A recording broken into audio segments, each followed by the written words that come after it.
வணக்கம், நான் doctor Srinivasan. Organisation name பார்த்தீங்கன்னா M N K hello digital multi trades L L P அப்படின்ற கம்பெனியோட தமிழ்நாடு ஸ்டேட் ப்ராஜெக்ட் கோஆர்டினேட்டர்னா. ஸோ இப்போ நம்ம பண்ண போகிற இந்த ப்ரெஸ் மீட்டு நம்ம ரிலீஸ் பண்ண போகிறோம். இது எதுக்காகன்னு பார்த்தீங்கன்னா ஆப்பார் அப்படின்ற ஒரு கார்டுக்காக பண்ண போகிறோம். So automatic permanent academic account registry அப்படின்றது தான் ஏபிஏஏஆர் அப்படின்றது. ஸோ ஸ்கூல் பசங்கள்லேருந்து காலேஜ் பசங்கள்லேருந்து up to end of our education department position PhD வரைக்கும் டாக்டரேட்னு சொல்லுவாங்க, அது வரைக்கும் வேணுன்றது தான் இதை பண்ண போகிறோம். இவ்வளோ தான் விஷயம். ஏற்கனவே சொன்னதான் சார். ஸோ நம்ம அடுத்து டிஜிட்டல் தொழில்நுட்பத்தில் நம்ம இன் ஃப்யூச்சர் ஸ்கூல் காலேஜ் படிக்கிற பசங்களுக்கு அவங்களுக்கு உண்டானதை சர்டிஃபிகேஷன்ஸ் எல்லாமே அதில் ஸ்டோர் பண்ணுறதுக்கு உண்டானது தான். நம்ம காணாமல் போச்சு, திருடு போச்சு, இதெல்லாம் இன் ஃப்யூச்சர் தேவைப்படாது. ஆதார் மாதிரி இதில் நம்பர் வரும், QR கோடு வரும். இதை நம்ம கொடுக்கும்போது அவங்களுக்கு உண்டான தேவை அவங்களுக்கு ஈஸிலி டு கம் எல்லாமே அவங்களோட பெனிஃபிட்டு உள்பட குயிக்காக சீக்கிரமாக கிடைக்கும். அவ்வளோதான். சார்ஜஸ் ஒன்றும் கிடையாது சார். பட் இது பேஸ்ட் ஆன் அந்த ஸ்கூல் காலேஜில் போய்ட்டு தான் பண்ண போகிறோம். ஸோ எப்படி இதை பண்ண போகிறது அந்த ஸ்கூல் காலேஜ் போகிறது, மற்றபடி இது கிடையாது. அவ்வளோதான். ஸ்டார்ட் பண்ணியாச்சு, இனாகரேஷன் பண்ணியாச்சு. இன்றைக்கி ப்ரெஸ் ரிலீஸு தமிழ்நாட்டில் நம்ம கொண்டு போகிறோம். எல்லா ஸ்கூலும் தான் சார். ஏற்கனவே சொல்லியிருக்கோம், அதை தான் இப்போவும் சொல்கிறேன். நம்ம அதனுடைய அவேர்னஸ் கொடுக்கும்போதே மக்களுக்கு அதனுடைய தேவை தெரியும் போதே பேசிடலாம் சார். நாங்கள் தான் சார் ப்ரொசீஜர் நாங்கள் தான் பண்ணுறோம்.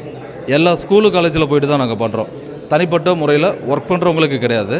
ஸ்கூலு காலேஜ் படிச்சுட்டு இருக்கவங்களுக்கு இன் ஃப்யூச்சர் படிக்க போகிறவங்களுக்கு அவ்வளோதான். எல்லாருக்குமே ஸ்கூலு காலேஜஸ் எல்லாருக்குமே நேரில் போய்ட்டு தான் சார் கலெக்ட் பண்ணுறோம். சார், இப்போ கவர்மெண்ட்டோட வெப்சைட் ஒன்று இருக்குது. வெப்சைட்டுங்கிற கவர்மெண்ட்டோட சாஃப்ட்வேர் ஒன்று இருக்குது. UDISC அப்படின்னு சொல்லி கவர்மெண்ட்டில் ஏற்கனவே வச்சுருக்காங்க. ஸோ இந்த UDISC எப்படி எஜுகேஷன் சிஸ்டமில் தமிழ்நாடு கவர்மெண்ட்டில் ஒவ்வொரு ஸ்டூடெண்ட்டோட டேட்டாபேஸும் மெயின்டைன் பண்ணுறதுக்கு யூஸ் பண்ணிட்டு இருக்காங்களோ, அந்த UDISCயோடவே இந்த ஆப்பாரும் லிங்க் பண்ணுறதுக்கான ஃபார்மாலிட்டிஸ் ஏற்கனவே முடிச்சிருக்காங்க. ஆப்பாருங்கிறது நேஷ்னல் லெவலில் எல்லா ஸ்டேட்லேயும் ஏற்கனவே பண்ணிகிட்டு இருக்கிற ஒரு ப்ராசஸ். தமிழ்நாடு லெவலில் பார்த்தீங்கன்னா இதோட அவேர்னஸ் கொஞ்சம் கம்மியாக இருக்குது.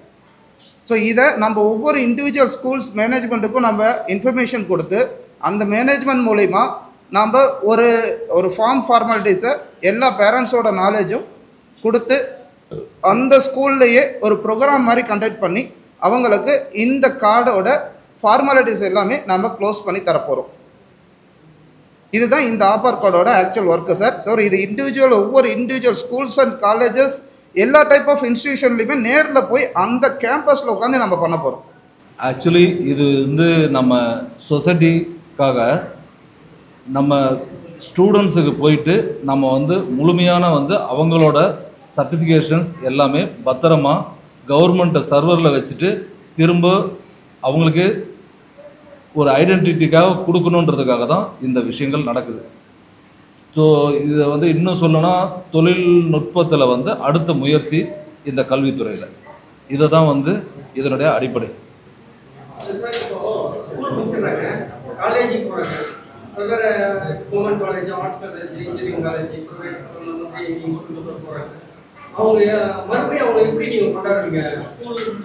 ஸ்கூலில் சார் இப்போ படித்து முடித்தவங்களும் இருப்பாங்க.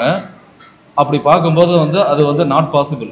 அப்படி இப்போது காலேஜுக்கு போயிருக்காங்க அப்படின்னா அவங்களோட ரெஜிஸ்ட்ரி அப்படின்றத டிசியிலேருந்து இருக்கும் பார்த்தீங்களா, அதை பேஸ் பண்ணிவிட்டு எல்லாமே அதை இப்போ எந்த ஸ்டேஜில் இருக்காங்களோ அதில் இருந்துட்டு இன் ஃப்யூச்சர் எஜுகேஷனில் எக்ஸ்ட்ரீம் லெவல் அப்டேஷன் லாஸ்ட் எண்டுனா PhD டாக்டரேட்னு சொல்லுவாங்க. அது வரைக்கும் அவங்களோட ரெக்கார்ட்ஸ் பதிவு செய்யப்படும்.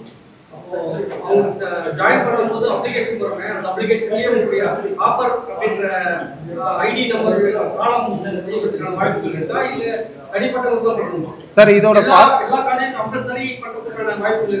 அந்த காலம் எப்படின்னா ஆதார் கார்டு போகுறதுக்கு கேட்கறாங்க, ஆதார் கார்டு நம்பர் சொல்லுங்க எல்லாரும் சார். அந்த மாதிரி காலேஜ் படிக்கும்போது அதுக்கு தனியா ஒரு காலம் வச்சு நீங்க ஆதார் அந்த ஆதார் நம்பர் வச்சு கேட்கறதுக்கான ஒரு வாய்ப்பு இருக்கு சார். இப்போ நீங்க கேட்டது புரியுது. இதை பொறுத்த வரைக்கும் பார்த்தீங்கன்னா EMIS அப்படின்னு சொல்லி ஒரு நம்பர் இருக்குது. அது வந்து மென்ஷன் பண்ணி தான் வந்து ஒரு ஸ்கூல்லேருந்து இன்னொரு ஸ்கூல் போகணுன்னா இதை மென்ஷன் பண்ணி கொடுப்பாங்க. அந்த மாதிரி வந்து ப்ரெஸ் நியூஸா சார்?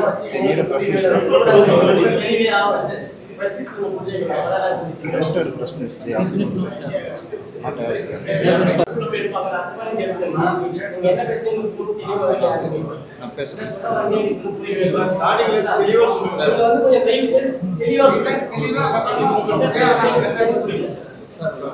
ஐயா சார் சார் ஒரே நிமிஷம். இப்போ நம்ம ஆர்கனைசேஷனோட சார் ஒரே நிமிஷம் நம்ம ஆர்கனைசேஷனோட state operation chief operation head doctor புதிய செல்வம் இப்போ உங்களுக்கு அதனுடைய விளக்கம் கொடுப்பார். சார் ஆக்சுவலி பார்த்தீங்கன்னா இது ஆதார் கார்டு மாதிரியே உள்ள ஒரு ஆபார் கார்டு. இது எதுக்குன்னா பள்ளி குழந்தைகளில் இருந்து இன்ஜினியரிங் காலேஜ் மெடிக்கல் காலேஜ் வரைக்கும் உள்ள ஸ்டூடெண்ட்ஸ் அனைவருக்கும் கொடுக்கறதுக்காக 2020ஆம் ஆண்டு வந்து சென்ட்ரல் கவர்மெண்ட் கொண்டு வந்த ஒரு scheme one nation one ID card. இது வந்து நம்ம ஆதார் கார்டு எப்படி இருக்கோ அதே மாதிரி 12 டிஜிட் நம்பரோட தான் இந்த ஐடி கார்டு வரும். இந்த கார்டில் ஒரு மாணவன் 1ஆம் கிளாஸில் எந்த ஸ்கூலில் படிச்சிருக்கானோ அந்த டீட்டெயில்ஸ் இருந்து அவன் இன்ஜினியரிங் காலேஜ் எந்த காலேஜில் படிச்சிருக்கானோ அதனுடைய ஃபுல் டீட்டெயில்ஸ் எல்லாம் இருக்கும். அதனுடைய காலேஜில் வந்து அவன் என்ன மார்க் எடுத்திருக்கான், அதனுடைய ஆக்டிவிட்டிஸ் என்ன, ஸ்பெஷல் ஆக்டிவிட்டிஸ் என்ன அவார்ட்ஸ் வாங்கியிருக்காங்க, எத்தனை அரியர்ஸ் போட்டிருக்காங்க, இந்த மாதிரி எல்லா டீட்டெயில்ஸும் அது உள்ள இடம் பெறும். இது வந்து இனி அதாவது எதுக்காக இந்த கார்டை வந்து கொண்டு வந்தாங்க அப்படின்னா நம்ம ஆள் மாறாட்டம் பண்ண முடியாது. இந்த கார்டில் வந்து QR கோடு இருக்கும். இந்த QR கோடை ஸ்கேன் பண்ணிட்டாலே இவன் எந்த ஸ்கூலில் படிச்சிருக்காங்க எல்லா டீட்டெயில்ஸும் அதில் ப்ராப்பராக இருக்கனால யாரும் வேற ஒரு நபர் போய் இதில் ஆள் மாற்றம் பண்ண முடியாது. அப்படிங்கிறதுக்காக சென்ட்ரல் கவர்மெண்ட் கொண்டு வந்த ஸ்கீம் தான் இது. அதே 12 ஆதார் கார்டில் எப்படி 12 டிஜிட் நம்பர் இருக்கோ அதே 12 டிஜிட் நம்பர் இதுலேயும் இருக்கும். பையனுடைய ஃபோட்டோஸ் இருக்கும், அவருடைய பேர் இருக்கும், இது 12 நம்பர் இருக்கும். மற்ற எந்த இதுவும் இருக்காது. QR ஸ்கேன் பண்ணால் மட்டும்தான் மற்ற டீட்டெயில்ஸ் வரும் சார். சார் ஆக்சுவலி வந்து 2020 கவர்மெண்ட் அப்டேட் பண்ணியிருக்காங்க. நடைமுறைக்கு வந்தது 2024. இப்போ அது வந்து குஜராத் மற்ற ஸ்டேட்டில் வந்து நடைமுறைக்கு வந்துருச்சு. இப்போ தமிழ்நாட்டில் வந்து இப்போ நம்ம கொண்டு போகிறோம். டைரெக்டாகவே ஸ்கூலுக்கு நாங்கள் போயிட்டு அங்கே ஸ்கூலில் மீட்டிங் கண்டக்ட் பண்ணிவிட்டு அங்கே நாங்கள் அவங்களுடைய ஸ்கூல் ஹெட் மாஸ்டருடைய அவங்க பேரண்ட்ஸுடைய ஒப்புதலோடு நம்ம அங்கே பண்ணி கொடுக்குறோம். அவங்களுடைய கேம்பஸில் மட்டும்தான். இண்டிவிஜுவலாக இதை எங்கேயும் பண்ண முடியாது. பள்ளிக்கூடத்தில் மட்டும் பண்ண முடியும், ஸ்கூலில் காலேஜில் மட்டும் தான் பண்ண முடியும். இண்டிவிஜுவலாக எந்த ஒரு சேவை இந்த மாதிரி எதுவுமே பண்ண முடியாது. இதுக்கு வந்து கவர்மெண்ட் செல்லுற வெப்சைட் இருக்குது, அந்த வெப்சைட்டில் மட்டும் தான் பண்ண முடியும். இது யார் பண்ணுறாங்க அப்படின்னா நாங்கள் ஆக்சுவலி வந்து பேக் அண்ட் ஒர்க் மட்டும் எங்களுடைய MNK குரூப்ஸ் வந்து பேக் அண்ட் ஒர்க் மட்டும் கவர்மெண்ட்லேருந்து டேரெக்டாக இ-கவர்ஸ் டிபார்ட்மெண்ட்லேருந்து டேரெக்டாக அங்கே வந்து பண்ணி கொடுக்குறாங்க. ஓகேங்களா? வேற இனி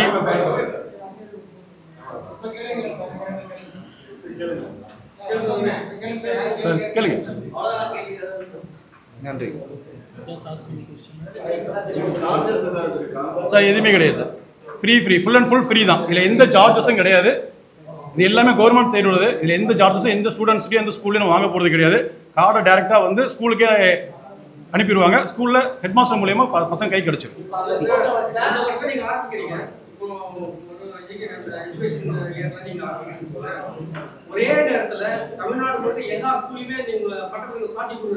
சார் எங்களுடைய ஸ்டாஃப் வந்து ஒவ்வொரு தாலுக்கா வைஸும் நாங்கள் ஸ்டாஃப் போட்டிருக்கோம். ஒவ்வொரு தாலுக்காவுக்கும் நாங்கள் வந்து 2 ஸ்டாஃப் போட்டிருக்கோம். அவங்க அந்தந்த ஸ்டாஃபை வச்சு அந்தந்த ஊரில் கண்டக்ட் பண்ணுறாங்க. அவங்களுக்கு ஃபுல் செட்டில் நான் கொடுத்துருக்கோம். அதனால் தமிழ்நாடு முழுவதும் எல்லா ஸ்கூலுக்கும் அந்த டைஸ் ஒர்க் பண்ணுறதுக்கு